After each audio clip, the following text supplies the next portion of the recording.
So even though we face the difficulties of today and tomorrow, I still have a dream.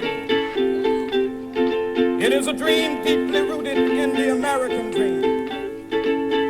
I have a dream. Nire aitaren etxean defendatuko du. I have a dream.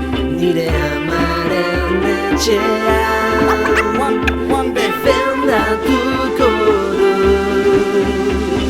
Urreagan jarri zen lehen harrian,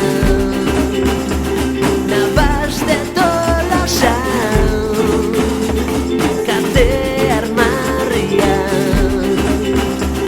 amairuko This nation dudan will rise up, une mingarrian, live out the true meaning of its Nafar errainuan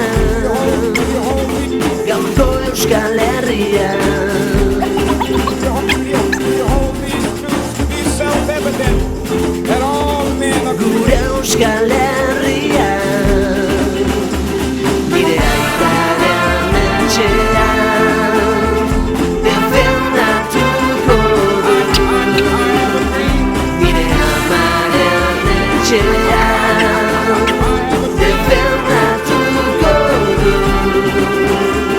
Nire aitaren etxean defendatuko du. Nire amaren etxean defendatuko du.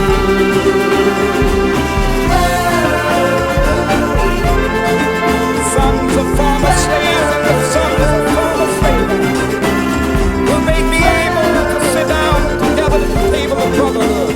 I have a dream. One day, each Aitaren etxean defendatuko du. Nire amaren etxean defendatuko du. even the state of Mississippi, a state sweltering with the heat of injustice, sweltering with the heat of oppression, will be transformed into an oasis of freedom and justice. I have a dream